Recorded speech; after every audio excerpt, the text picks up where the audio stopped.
morning all. My name's Carolyn and I'm from the Soil Association based in the UK, and I'll be facilitating the session this morning. So welcome all, hope you're all well and have got a drink.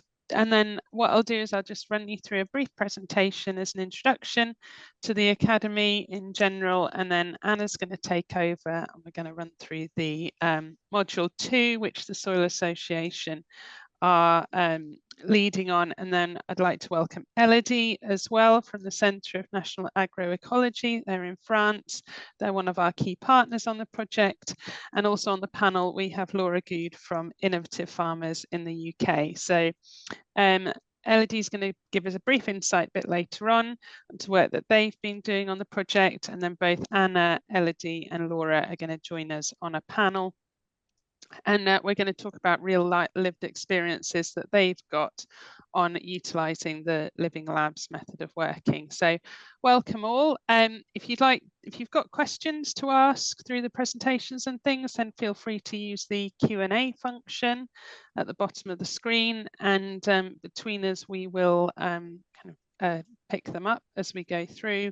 And also, if you'd like to speak, I think there's 27 of us today, so feel free to raise your hand during the Q&A session towards the end of the session, and we'll enable you to speak, which would be nice because it's always nice to see and actually speak to people that are behind the screen. So feel free to do that. I think we're a group that's small enough that will enable us to do that. So that's great. So I hope you're all sitting comfortably, and we'll get on with the presentations. Anna, do you want me to share my screen, or are you happy to do that? I think if you can manage the screen, that's probably the best. I can so that'd be great. Do that.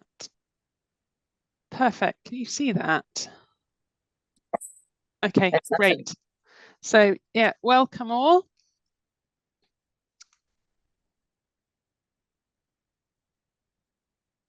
So this is the agenda for this morning. As I was saying, we'll have a brief introduction on the NBSOIL project and the Academy in general. Anna's going to give us an introduction to the Module 2.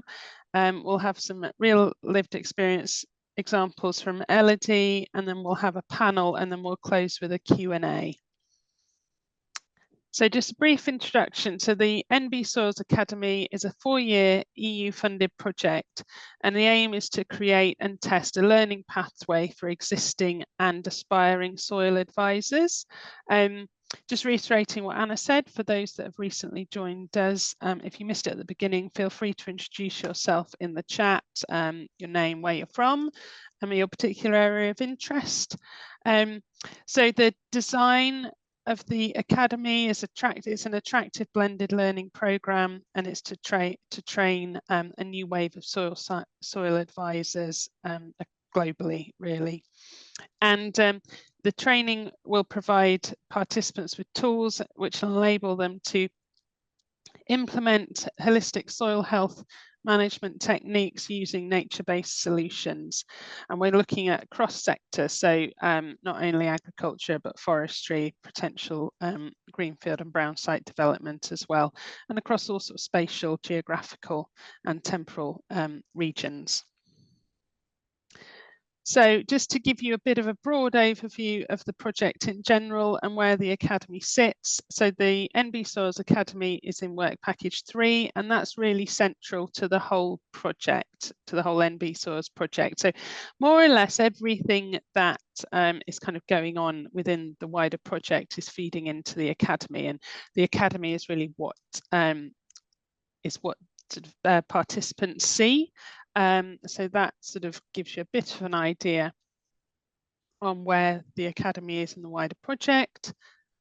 And then the timeline that we're on for the project was we started in the winter of 2002, and we looked at sort of mapping the current supply, demand challenges and opportunities of soil advice across Europe with all our European partners.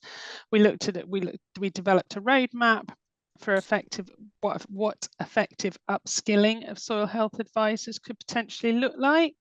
And then off the back of that, we launched a massive online learning course, and there's a link to that if you haven't already done it at the end of the presentation, along with a couple of other resources. So that's sort of a 6-hour program which is based online, looking at sort of an introduction to nature-based solutions. And then we ran in May of this year, we ran co-creation workshops to look at initial version of training materials and get feedback on those, which enabled us to go away and make further adjustments. And then the Academy was actually launched in June of 2004. So the Academy is now live, and that's sort of, this is the phase we're in now. The Academy really looks like this. So there's four modules to complete. There's 3 levels within each of those modules, and there's also an opportunity to do a final project. So Advanced Module 1 is all around soil and nature-based solutions. Soil health, Module 2 is around soil health and the living labs, which is what we're focusing on today. Level 3 is utilising digital tools, and Module 4 is looking at decision making and utilising technology in that. And then the timeline that we're on for the Academy, so just to give you an idea of what's happened to date and what's going to happen in the near future, is say in June, we launched the Academy. When we launched the Academy back in June, Module 1, Level 1 was released. We then released Level 2 and 3 in through July and August for Module 1, and then October is where we are now, and we are releasing Module 2, all the levels. So, and obviously today is our launch webinar for Module 2. And also there'll be a webinar, a second webinar in relation to Module 1. So it's always worth checking the events calendar on the NBSOIL's website just to see what's happening and to register for any events that you think might be of interest to you. And then sort of looking forward, in February of next year, we're looking at Module 3, releasing Module 3, all levels, and they will start with a launch webinar much like this one. And then in May of next year, we'll be launching Module 4, again with a webinar. And then in October, so a year from now, it'll be the start of the final projects, with the aim, end of training will be June 2006. So I'd like to introduce Anna, who's leading on our Living Lab module. So I'll hand over to you, Anna. Thank you very much. I think that I'm just going to ask you to move the slides if that's okay, because that's a bit easier. Not a problem. So yeah. Hey everyone, I'm Anna. I work with the Soil Association and work in all things knowledge exchange. So we're involved in a few European projects focusing on how to effectively work in a co-creative way.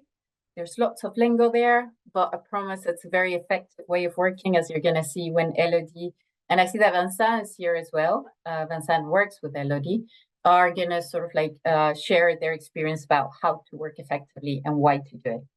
But first, we're going to talk a little bit about what you can find in our module. So Carolyn, if you could move to the next one, that'd be amazing. So just for you to know a little bit of information, as you can see, the Soil Academy Module 2 will follow Module 1 in that we're going to be using Moodle as a platform. We're going to be sharing the link where you can find. But whereas Module 1 was focusing on soil and nature-based solutions, exploring a few tools and a few ways of working that will allow you to better assess and better improve your soil health, and working with nature-based solutions, Module 2 focuses on how to work co-creatively, work as groups, work bringing everyone's knowledge to the table to make the most out of these nature-based solutions. If you could move to the next one, that would be amazing. Thank you, Carolyn.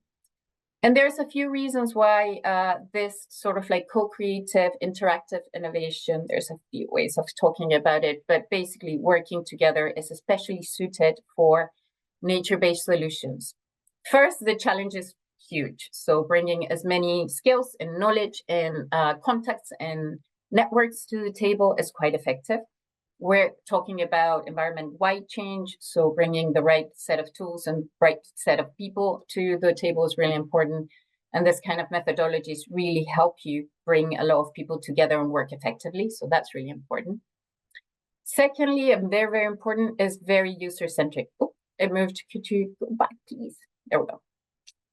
It's very user-centric, so the idea is for the communities and the people that are going to benefit from the nature-based solutions to actually have a central role in the process. That's really important.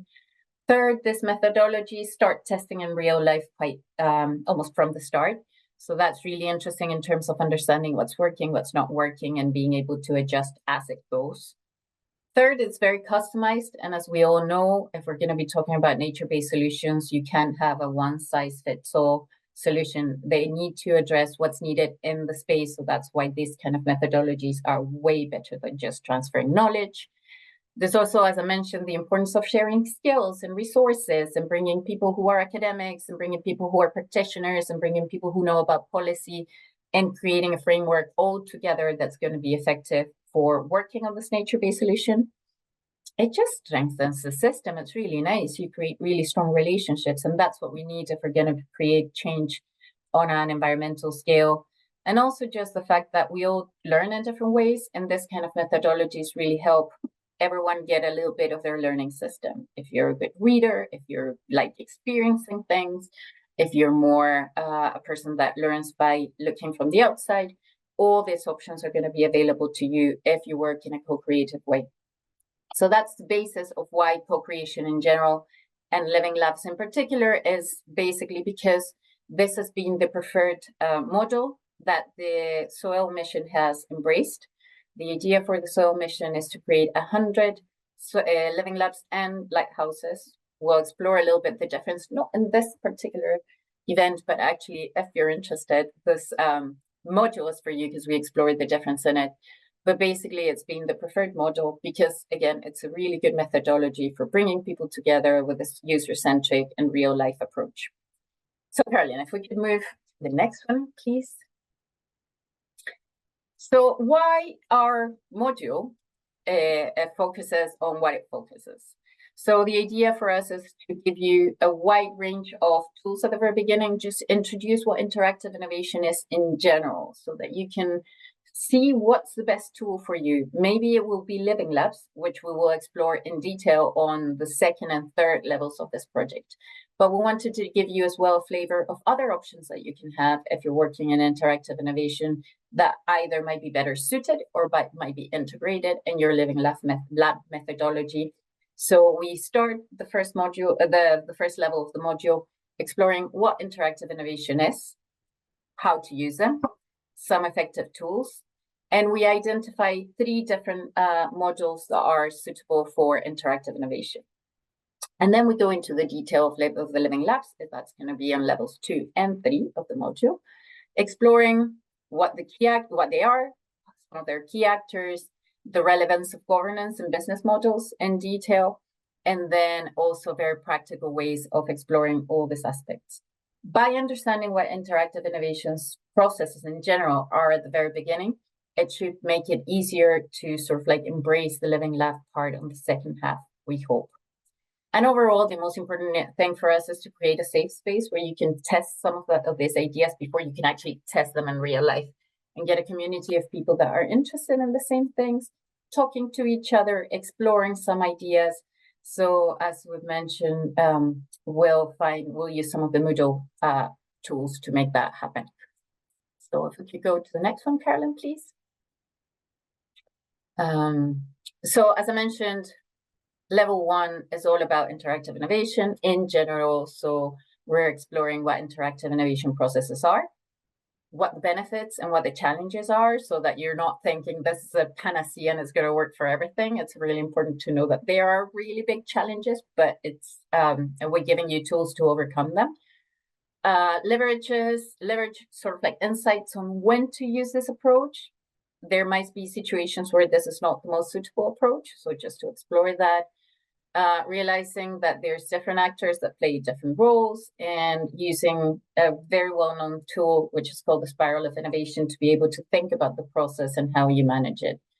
And then at the very end, we're going to explore a few ideas about different models of interactive innovation. For example, Laura here has a very good example about field labs. Elodie and Vincent have explored the idea of working with different organizations, farmer clusters. All these ideas are introduced here, and then we start going into the living labs aspect. The plan, you're going to have this information afterwards, but you can see that the plan there, what the plan is to embrace this learning outcomes. Caroline, if we could go to the next one, please. So, as I mentioned, sort of like levels 2 and 3 are going to be focusing mostly on living labs.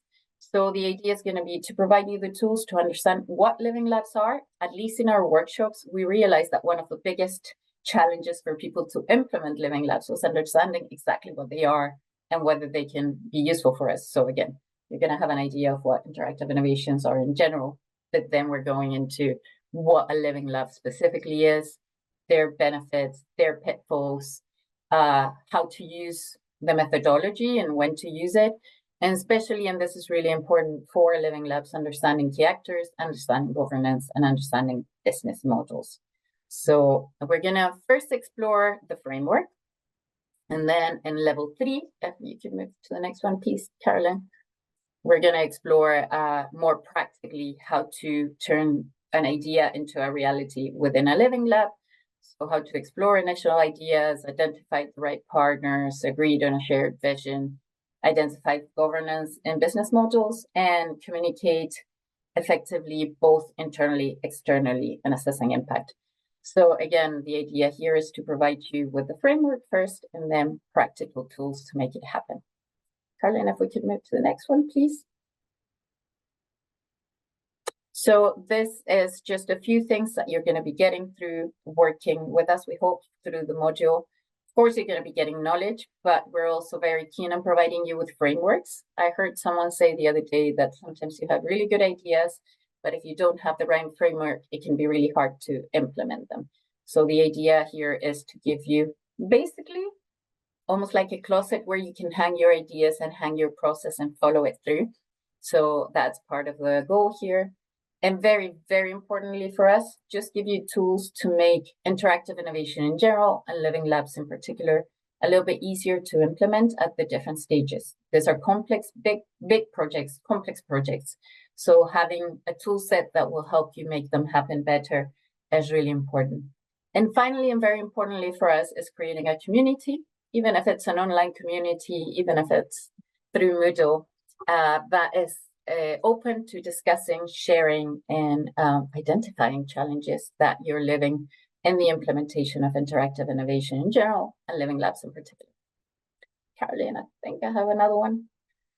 Just this is for you to know a little bit more. Elodie and Vincent will recognize it goes straight from the module 1 presentation, but it operates in the same way. So anybody who has done module 1 can expect to find a similar framework and going through Moodle with our module.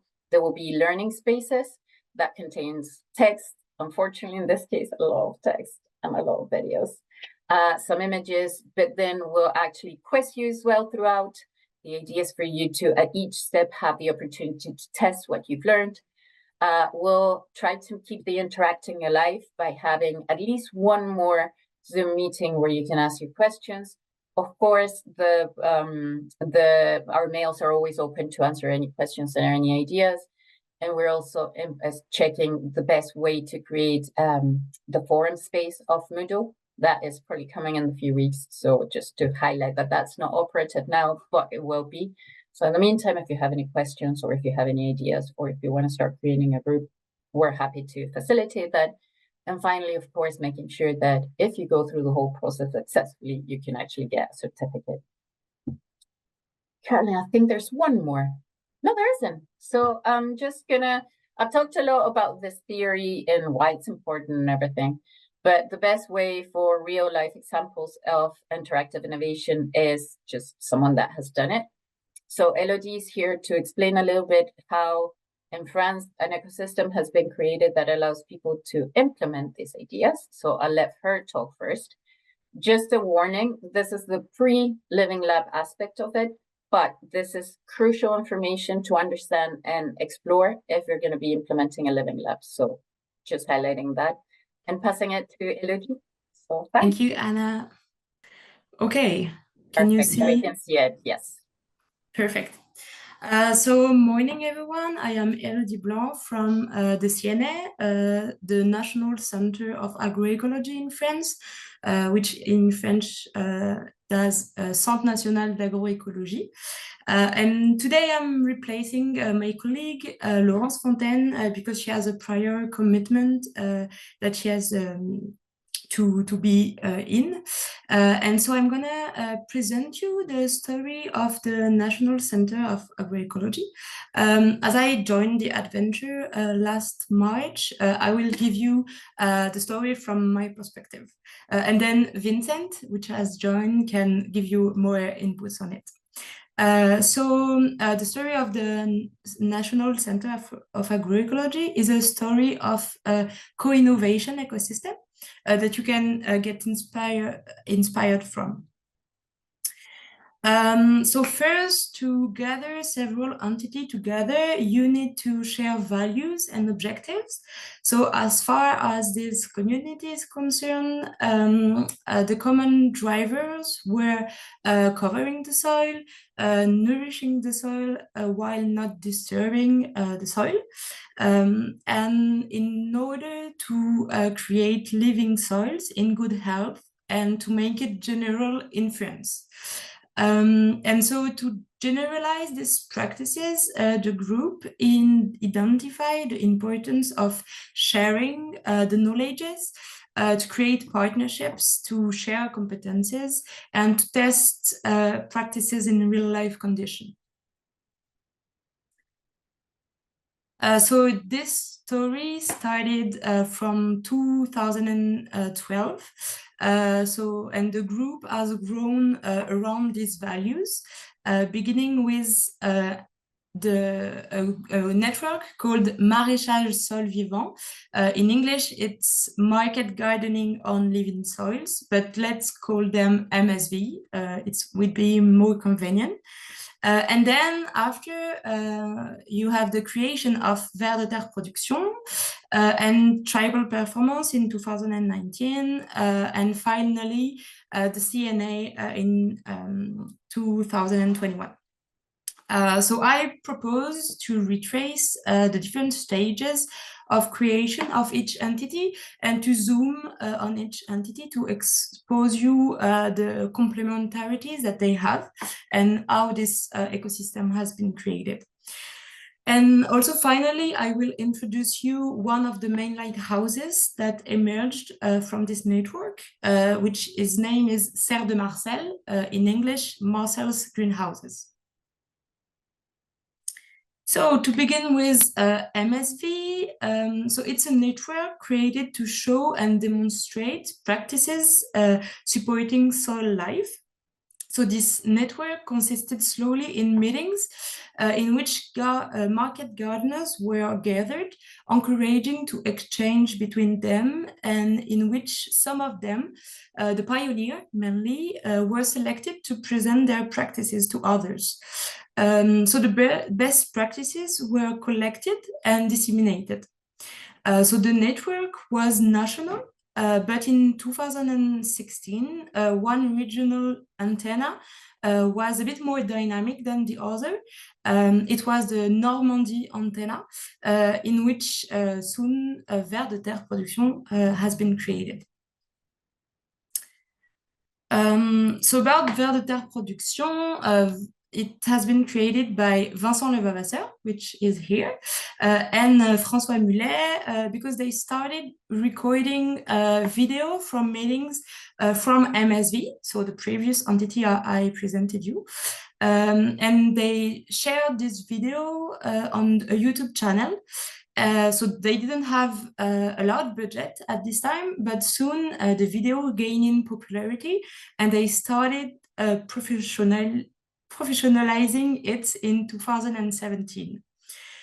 So they also build a relationship with other pioneers in agroecology, specialized in agroforestry, livestock, and vine, for example, in order to cover all type of crops. And so they begin to create real trainings and e-learnings in the so-called, you can see here, oh no, you can't see my, here. Yeah, maybe you can see. Okay, I see Anna saying yes. So here you have the so-called Earthworm Gallery with the training that you can find on the website. And they are also their YouTube videos, and they also started running R&D project in order to help knowledge circulation. And the thing I also want to tell about Vers de Terre is that they, as well as being pioneers in agroecology, they also have been pioneers in e-learning in agroecology because they launched their platform 3 years before COVID. And now they have reached good popularity because they have more than 600 trainings, and they have reached 15 million views on YouTube. So they are the leader in agroecology and e-learning in France. So at this moment of the story, I want to talk to you about triple performance and present you this entity. So they have not been created by the 2 other entities, but they will later join the ecosystem. So Tribal Performance is also an online platform which has reached today an extraordinary popularity. They have been created in 2019, and they document agroecology practices for all type of crops, and they are based on a Wikipedia system. So they bring to everyone attentions, feedbacks from practitioners. They also encourage collaboration, and they help interaction between people via a forum.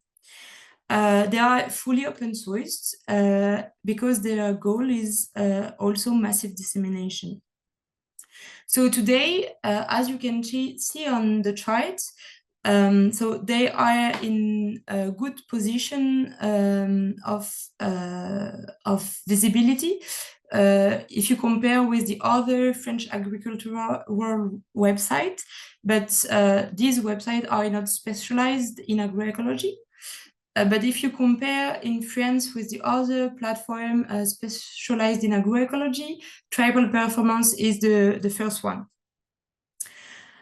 So here you can also see an example of a portrait, a farm portrait. And here is the homepage of the platform. Maybe Hannah gave it to you on the chat. I think she told me that she would do it. Thank you, Hannah. And also to explain the good rate visits, they also use their competency of relaying information to farmers group, such as Facebook or WhatsApp.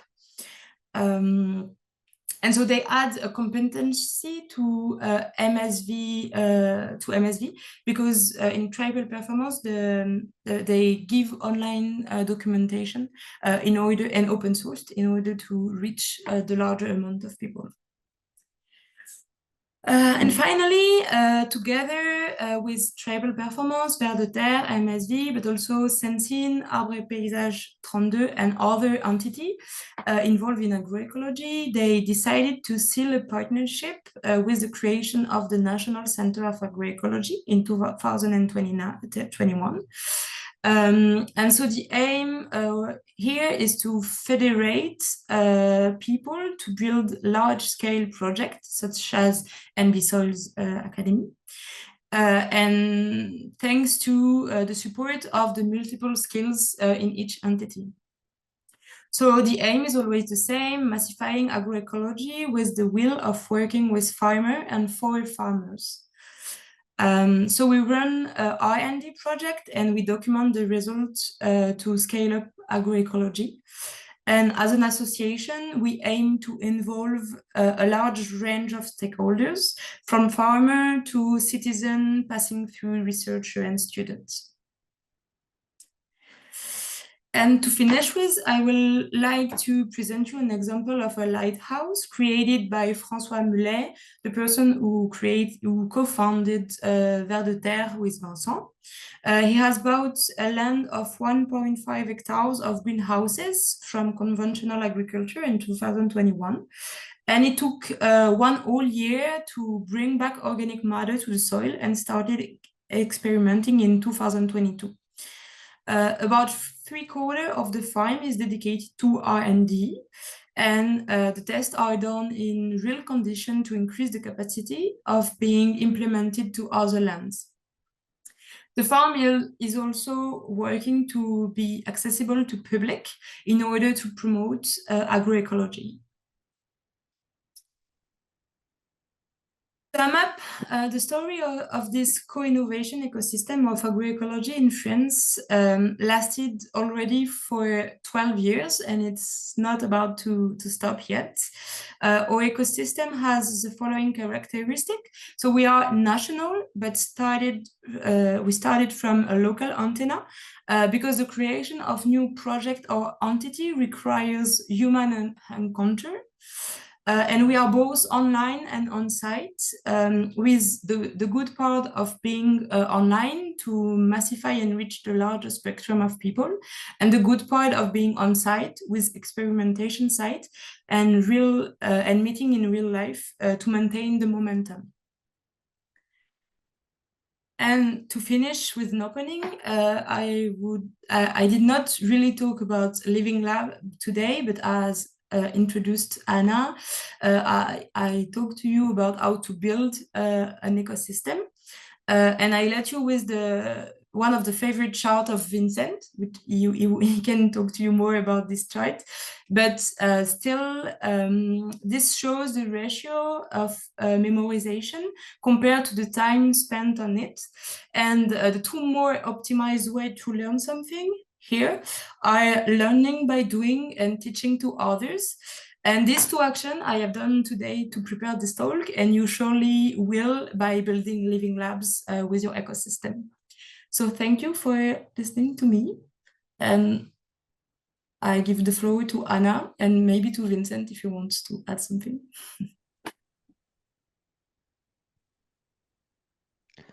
Great, thanks, Elodie.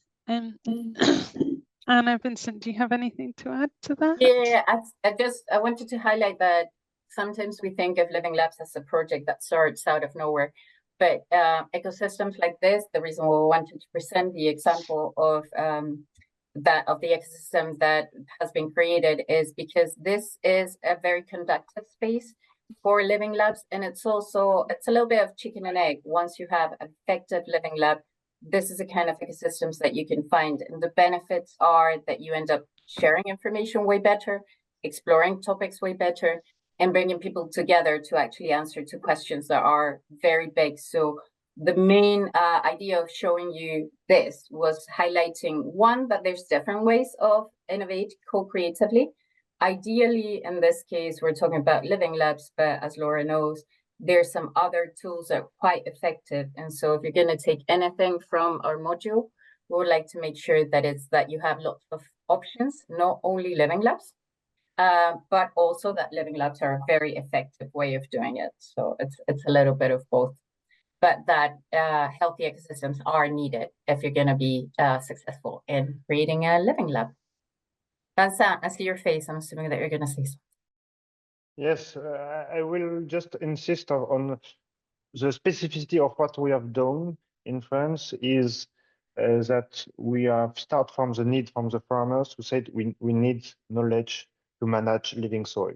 And we have pushed it all in YouTube, and not only low knowledge, but really actionable knowledge, and also a lot of farm portraits coming from the farmer in order to inspire all the people, all the farmers in each sectors. And that is really using the social networks. And using the social networks, inspiring people was a simple way to create a lot of networks for different sectors. And that was a really inspirative story with really few resources, money resources to feed the system, just videos, and with videos and powerful, inspiring stories coming from the field directly, it's go really fast.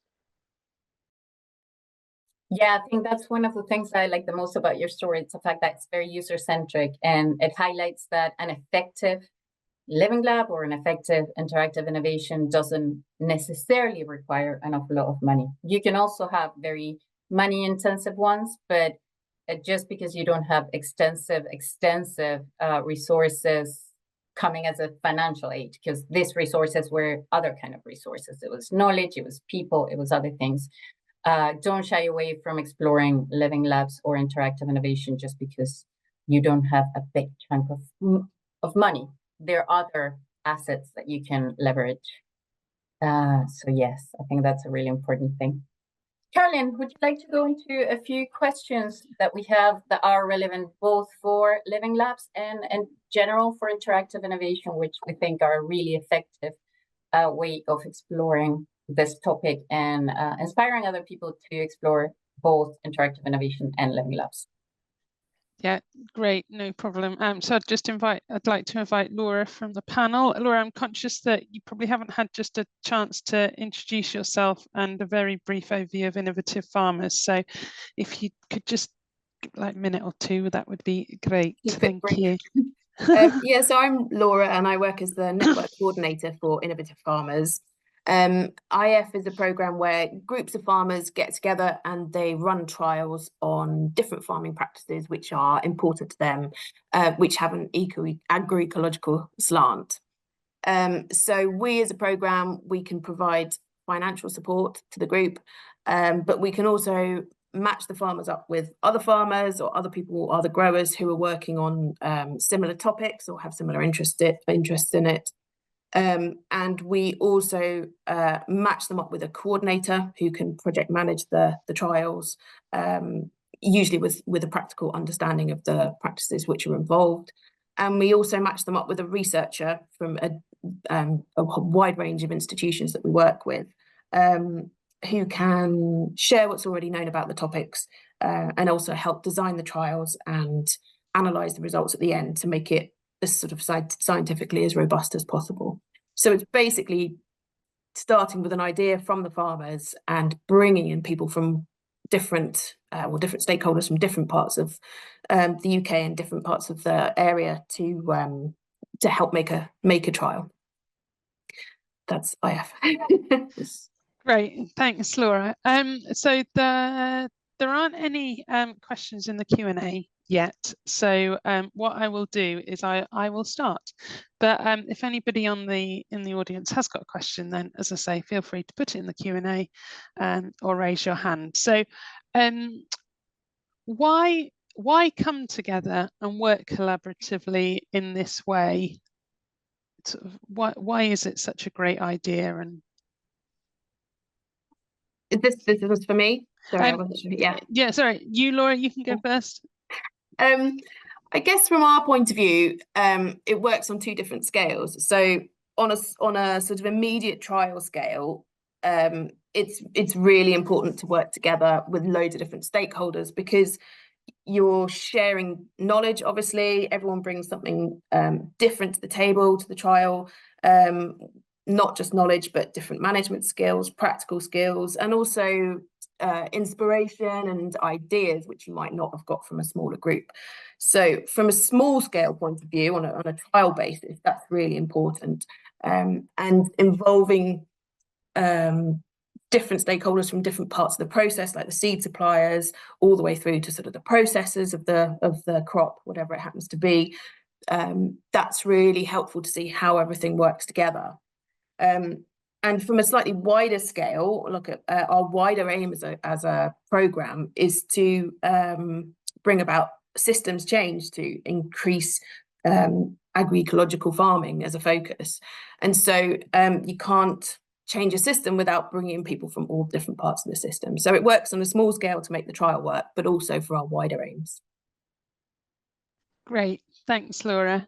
Elodie, do you have anything to add or any ideas around that? No, I think Laura said everything. It's important to mix the competency. For example, for us, Vers de Terre Production has a competency for videos, whereas tribal performers, they know how to be referenced in Google and to write portraits which would interest the farmers who want to take some inspiration.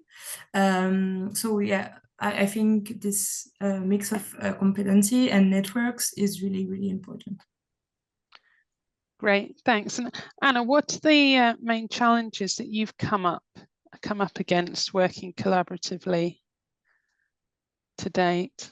I would say probably the biggest thing is just bringing the right people together. And that's one of the things that we do in the module and we would like everyone to explore. It's hard to know how to bring people together and who to bring together and how to contact them. So one of the most important things that we do in the module is making sure that we give you the tools to explore these things. It's really hard to think outside the box sometimes, especially when you're like these projects are very time consuming. They're quite emotionally sort of like consuming as well. So making sure that you bring the right people together is really important. A little bit following what Laura and Elodie were saying, it's not about just bringing one kind of person. You need to bring researchers and practitioners and policymakers and all the people that have different perspectives to be able to change on a scale. So that's quite challenging usually. And so providing the right tools, it's not going to make it like super easy, but it will make it significantly easier to at least think of who you need to bring. So I would say that's one of the biggest challenges. And then the second biggest challenge is just providing a good framework to work all together. You're going to bring lots of people with different ideas, different personalities, different approaches. What these methodologies do, for example, a living lab methodology in particular, is providing a very good structure, a very good governance model, and a very good business model that allows people to be able to be creative in a safe space. So that's why I think especially living labs in this case, because this is what we're talking about, a field lab as well, or a good a sort of like triple performance, which is a website. It allows people to have a framework where they can be very creative, but everything is already a little bit safe. So we explore those two things in the module. We explore not only the ideas behind it, but also how to come together to find the right fit for you. Governance models can be very different. Business models can be very different. And what we want to make sure is that anybody who goes through our process will have at least the tools to be able to explore these challenges. Great, thanks, Anna. Laura, do you have anything to add on the challenges? I'd say from our point of view, from the trials, I think one of the main challenges is the actual fundamentally working together, so the communication. And I read somewhere that managing stakeholders is essentially conflict management. I wouldn't say it's that far, but there's an awful lot of mediation involved, and identifying someone or a group at the beginning, or methods of managing those conflicts which are going to come up is really critical. And it really helps to have really good communication and really making sure that everyone feels really part of the team, so they're engaged and they've bought into it, so that they feel strong enough to be able to put their point across. But also someone's got to be there who can manage those points of view, manage those the differences that everyone is going to bring to the table in an effective, positive way. And because everyone is going to approach this differently, everyone's got different priorities.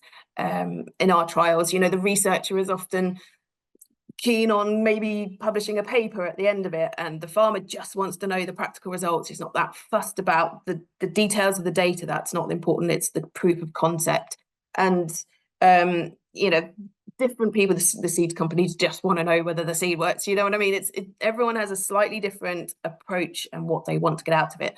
And I think having someone or some process that manages that, I don't know what necessarily how to do that best, but having some way of managing that to ease the communication, I think is our biggest challenge. in the trials, just making sure that everyone is on the same page. Great, thanks, Laura. Apologies, my internet keeps dropping out. I think that's why I keep disappearing. So we've just had one question in the Q&A from Philip, and it was just around the thought that Living Lab projects had to have entities from several EU countries to participate and collaborate. How does this work in practice? So yes, for the soil mission, there's an expectation of at least three legal entities from different countries participating. So that's exactly what the challenge is. It can really help sort of like start exploring your networks to bring them. They do have to have a governance model. So again, that's why we explored governance models and have a formal way of working together that allows them to meet the required standards. How they organize themselves and how they find the business model, there's specific projects that are helping people further develop that. But from a starting point, following what we suggested in terms of bringing the right people together first, coming together, exploring an idea, deciding on a governance and deciding on a business model are the early stages at the very least to be able to present, to have a structured plan that then you can present, especially for the soil mission Living Labs. But yes, Philip, you're absolutely right. Let me find, because I think I have the link here so I can share it with you so that you can have it. I think that the challenge is a little bit like we've done in some European projects is finding the right people. Once you find the right person, those people bring their connections as well, and you can come together. Not sure if that answers the question, but if you have any further questions, I'm happy to. But the question is, yes, you need 3 entities from different countries. The legal framework is something that you can work on, and there's help out there with really, really good projects that can help you further that. So we'll put a few links here, many of them led by ENO, the European Network of Living Labs.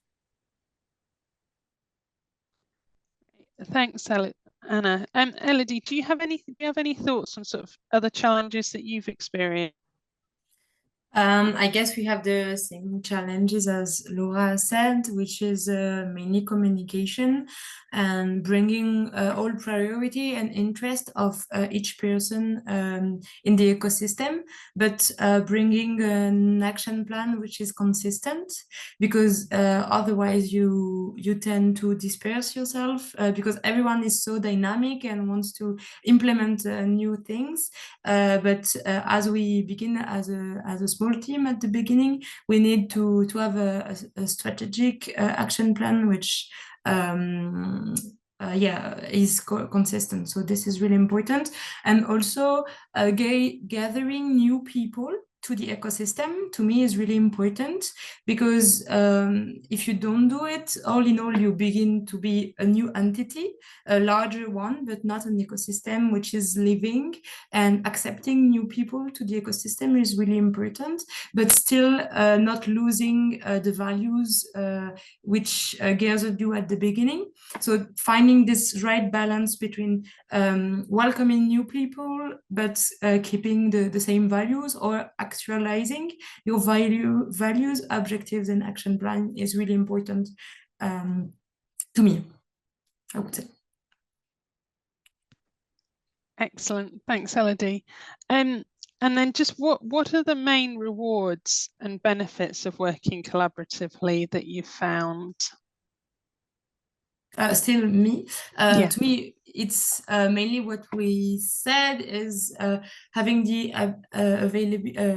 possibility to have all the competency together to reach a large amount of people thanks to the network. For our story, the network is so important because it's in the end the really person who work on it are a few, but because they know a lot of people, it's easy to spread the word and being known. So the network is really important. So I think if we haven't been in an ecosystem, the project could not have had this popularity in France. So it's the keystone of our project.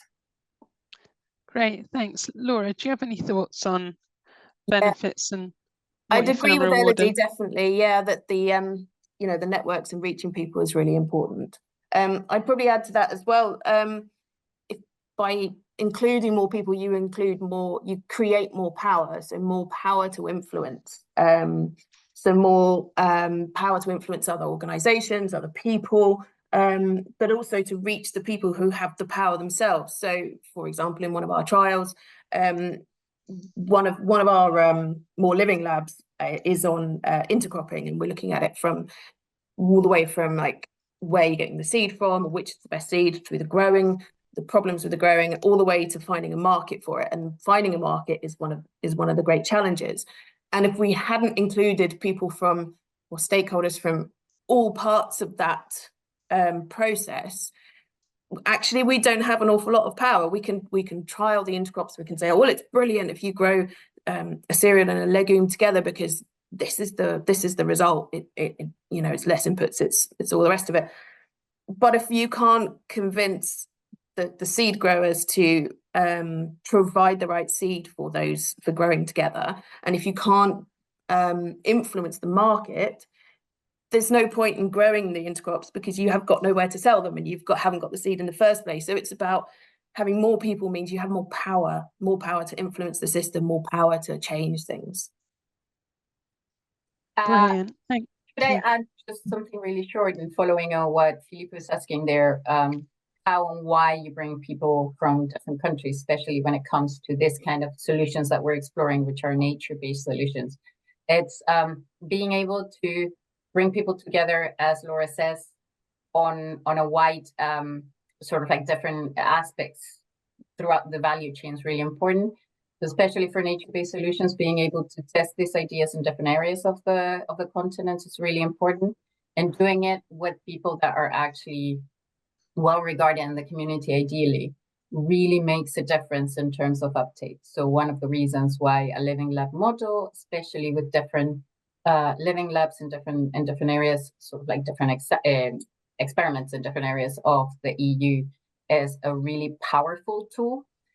Is precisely that, because it gives that sort of like strength to the idea that you're exploring. It's not an idea that's just a one-off, it's an idea that has been tested in different parts. And by doing that, you strengthen the relationships across the EU, and you're able to actually bring that case forward to authorities, to other farmers, to other, if it's in an urban space or a forestry space, to those kind of people. So it's really important to be able to do it.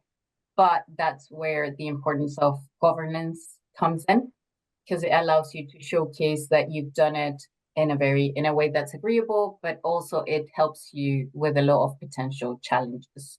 It helps you sort of like address that from the get-go. So I think that having a good structure that allows you to be creative and allows you to explore those networks is really, really important.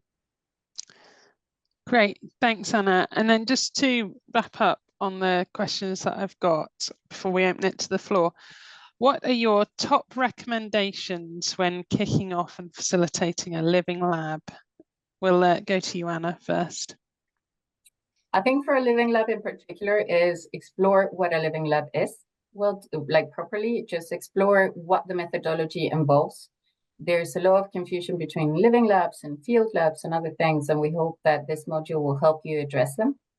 They are more complex than other interactive innovation pieces because it has so many moving pieces. So something like going to our course or exploring what other soil mission living lab projects are doing, which we will share with you the links so that you can go and explore them, is really important to be able to make sure that you can maximize what you've done. That in a practical aspect. And the second one, I would say definitely just be okay with failure. I think that's one of the beauties of these models, is that it allows you to fail, adjust over the adjust in the process itself, and then explore the idea again. So I would say, one, understand what you're getting yourself into, and that's what this module is trying to do. We will have a webinar as well, focusing on a European example in a few weeks, once people have had the chance to explore the idea. So get comfortable with the methodology and be okay with failure. I would say those are my 2 tips for this one in particular.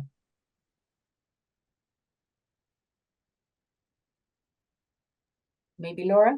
I don't know. Yeah, I think Carolyn's changed. Well, actually, I was going to say that as well, that you said earlier about having a framework to hang ideas off. It's really, really important, but accepting that things are going to go wrong. They're going to go wrong the whole time, and that framework and your processes and your methods have got to be adaptable to work with that. And it doesn't mean it's wrong, it just means it's changing, and that's absolutely fine. We talked about communication earlier. I think working out, as Anna said, that everyone learns in different ways, everyone works in different ways, and everyone communicates in different ways, and understanding that and being able to work with people in those, you know, and match that so that they feel part of the project as well, so that everyone feels part of it, is really important. So making sure you've got the right communication tools in place that everyone feels that they can be part of it. I've also got time frame, particularly trials. I mean, farm trials in the context of climate change means that there's no normal anymore in terms of a normal year. So be prepared, if you have the time, to take time over everything, and not just find, you know, if one thing one year doesn't work, it doesn't mean it won't work the next year. It just means that there's not a normal anymore. So build time into your plans, and hopefully that will even things out a bit.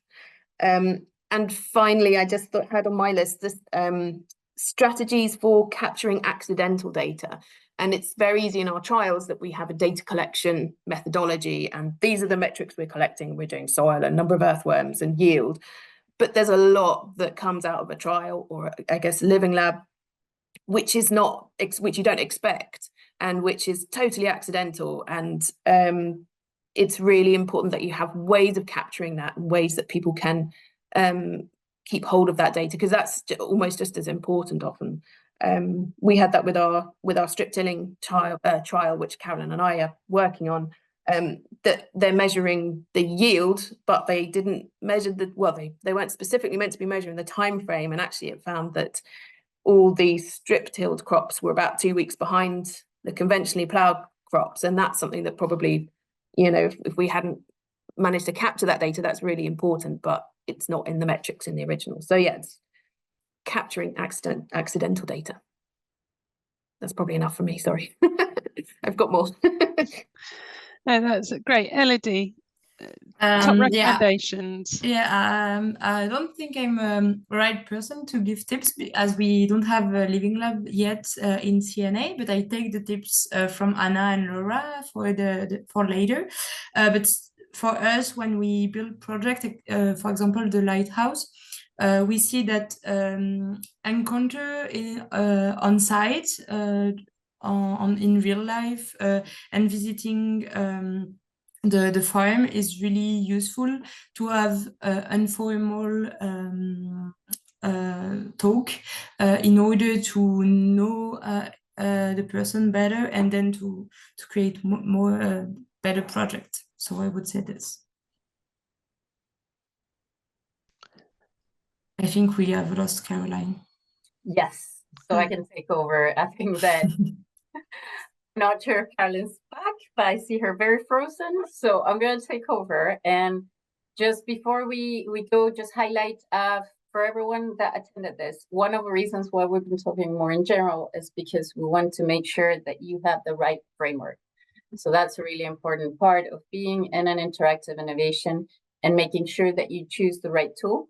We've shared in this chat, but also in lots of during the module, we would invite you to explore some of the examples that we've given, especially examples like CNA, examples like Innovative Farmers. We're also talking about farmer clusters, and that will give you a flavor of all the options that you have before you go into a living lab. The Big Lab in general is sort of like a bigger beast when it comes to interactive innovation. There's more moving pieces, but that also makes it really valuable. So just for you to know that there's a certain, like a variety of things. The module is already up level 1 is available for anyone who wants to start exploring it. Our information for contacts and questions and ideas are always there, so feel free to contact us directly. But I've also shared all the links because you might want to see more about interactive innovation from innovative farmers point of view, or a CNA point of view, or a Vert de Terre point of view. So we want to broaden your ideas as much as possible, and then highlight that all these things can then be included as well within Living Labs. From a more practical point of view, we also have put some of the links to projects that are working on different aspects of the Living Labs, but remind you that by doing our course, what you will get is that sort of like framework and practical starting point. This is the module is going to be quite an effective way of understanding what a Living Lab is, what the potential is, and a little bit about how to get it started. If you're going to jump into the pool, we will make sure to highlight other projects that are helping you take it a little bit further. So just to mention that that's the aim of this module. Caroline, I see you're back. Yeah, so apologies. And then there's another question from Anonymous saying, where can we find the links to all the resources we've talked about today? And I'm just in the process of putting the additional links that have come up in the chat on the back of the presentation, and then that will be uploaded onto the platform, will it, Anna? Perfect. Brilliant. Great. Thank you very much. So I would like to take this opportunity to thank our panel, so Elodie, Anna, Laura and Vincent for his guest appearance as well. So it was, and it's been great to see you all. So yeah, thank you very much for your time, guys. And yeah, good luck with embarking on your Module 2 journey, and have a good day. Thank you. Bye, everyone. Thank you. Bye.